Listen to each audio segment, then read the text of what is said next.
Will we be hot this summer? You know what? Let me ask that a different way. Will we be hot this summer and not have access to cool air or electricity? Let's talk about it.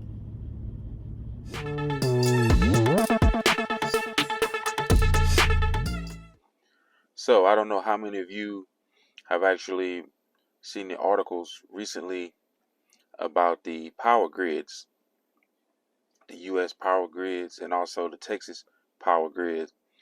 I was looking at some articles here, and I don't know. You all let me know if you think that they're trying to basically set something up here. They're talking about the overusage, maybe even the possible failure of power grids. I'm looking at there's an article here, and I have the iPad here I'm looking at, so I'm just not making stuff up and it's just falling out of the air, right? Houston Chronicle article, and I'll leave the link to these articles in the description. Houston Chronicle article here says, record heat is giving Texas's power grid a challenge like never before. Can it survive the summer? It does get pretty hot in Texas during the summer, I'll tell you that. It says, this summer is going to be hot, but how will Texas's power generators fare? Well, the usual time to prepare for peak demand is in the spring, when temperatures are typically mild and Texans use less power to cool or heat their homes. That cushion evaporated this month when record temperatures sent the demand for electricity sky high. On May 4th, ERCOT urged power generators to delay scheduled maintenance and come back online to meet demand from abnormally hot weather, a warning extended through Friday. Putting off maintenance can create its own problem. As the Texas Tribune reported, at least one power generator that deferred maintenance to come back online was forced to shut down because of unexpected problems. So basically what they're saying is the weather got so hot, abnormally hot for the spring in Texas, that they couldn't shut the generator down to do scheduled maintenance. They had to keep it going to supply electric, right? But they're also saying because of that, there's the potential for it to go down because due to lack of maintenance. See what I mean? So that's just in Texas, right? Then I go on. This going back to February. There's an article, Wall Street Journal.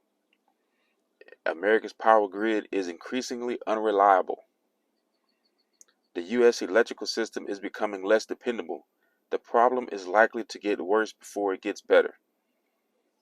This is an article here, like I said, is back from February of this year, February 2022.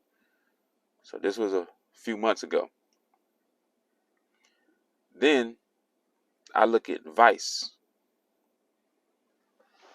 It says majority of U.S. power grid at risk of failure this summer, report warns.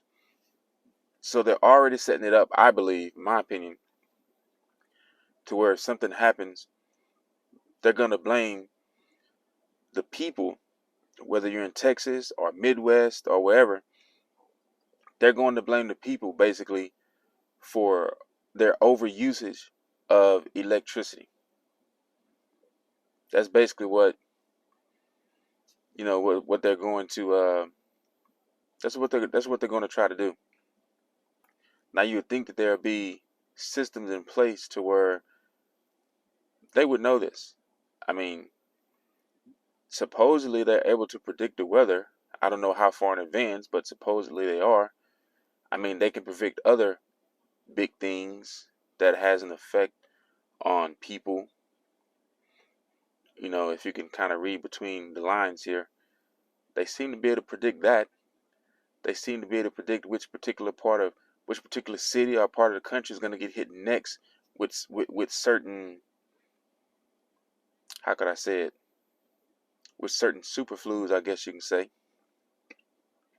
So you would think that they'll be able to predict the weather.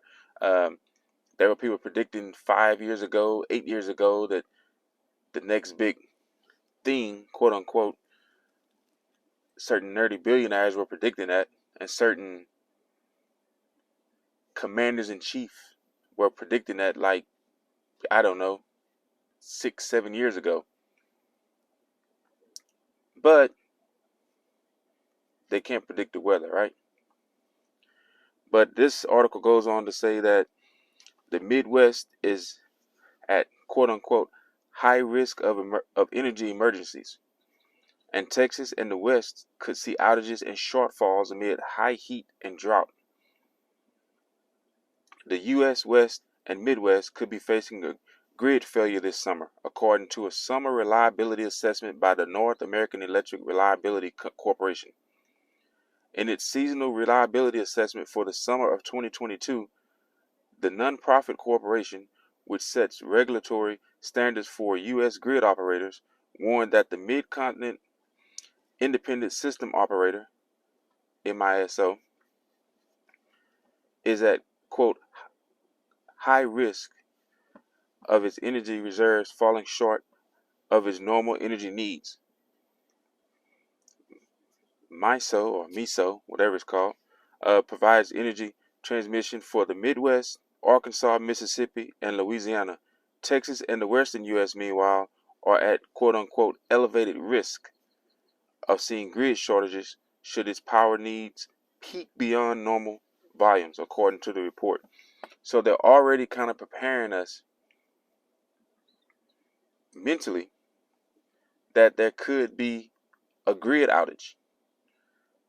Midwest, Texas, and other places, right?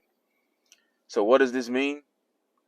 What it really means is, first of all, for those who are really prepping, you should be prepared for this. Whether you have a gas generator or a solar power generator, you should have them. Yeah, it's not going to take the place of regular electricity, but it will get you, you know, it'll keep you functional. It'll keep you and your household functional. Make sure that, you have it if you don't. And if you don't have a generator right now, go buy one. You're going to need it. People in Texas, I know people in Texas should generally have them because of hurricane season. Like, if you live in Texas, you don't have a generator, I mean, man, come on. Now, I can't speak for other parts of the country. I know sometimes in the Midwest there are tornadoes and everything, so I'm pretty sure a lot of people out there may have generators. If not, definitely go get it. Yeah. And what you're seeing right now, what I have there is basically a little map here showing the seasonal risk assessment summary. High is the potential for insufficient operating services in normal peak conditions. Elevated is potential for insufficient operating services or reserves in above normal conditions. Low is sufficient operating reserves expected. Goes on to say here that the latter eventually is most likely to be the result of drought conditions that Texas and the western and southern U.S. have grappled with for years, the report says.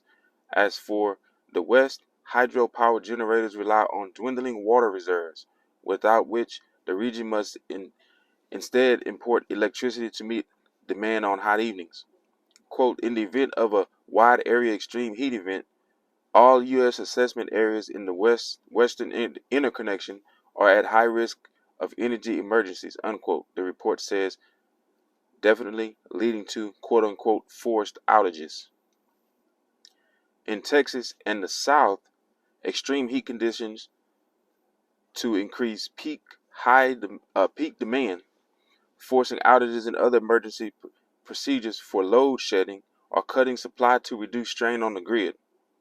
This is what happened last summer when the grid operator asked Texans to reduce their usage amid a June heat wave, just months after the February 2021 freeze record forced widespread blackouts.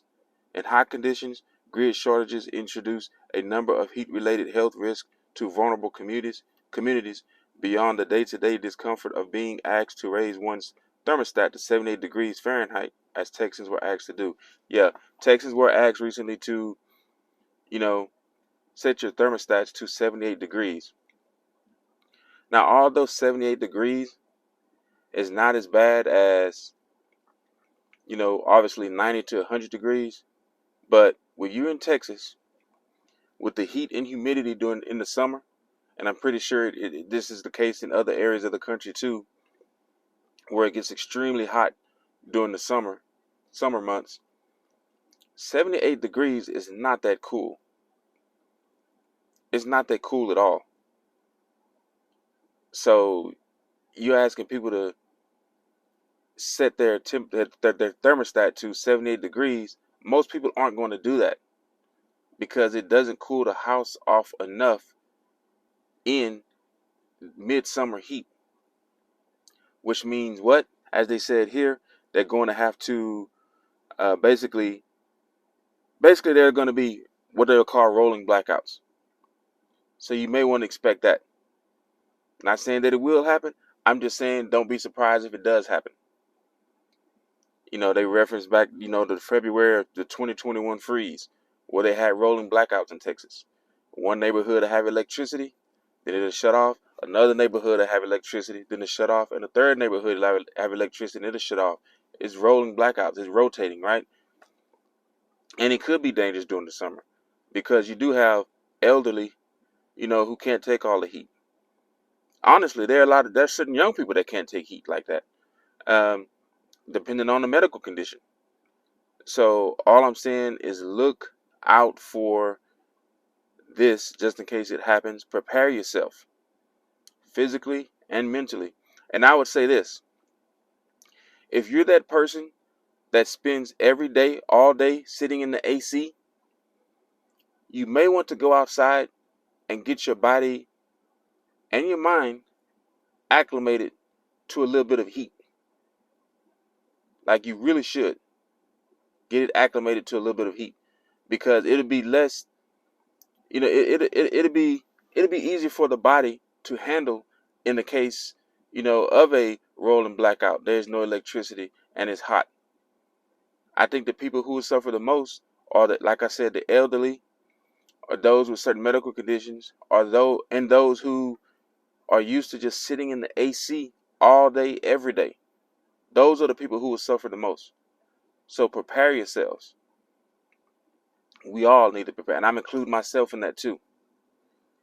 Because can you be over prepared? No, I don't think so. So generators, make sure you have plenty of water. Make sure you have plenty of food. Check on those around you, your loved ones. Make sure that they're prepared. It could be a situation where you maybe have a generator and access to maybe, certain things that people need during the summer, and they may not have it. So you may have to actually invite them over. Who knows? And actually make sure you have cooler, looser, breathable clothing. Because some of the t-shirts we wear and some of the pants we wear, they're not that loose. They're not that breathable. So make sure you have some breathable clothing. And also make sure if you are outside, stay hydrated.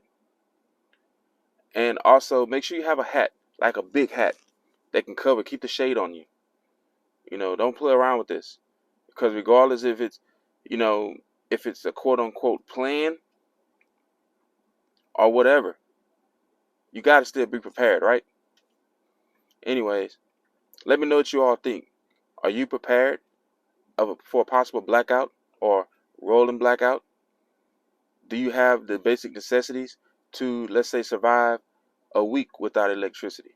How about 2 weeks without electricity? How about a month without electricity? How about 3 months without electricity? Are you prepared? And if not, what do you have to do to get there? Let me know in the comments. Please like, share, subscribe, and comment. Also, check out TiradeTV podcast.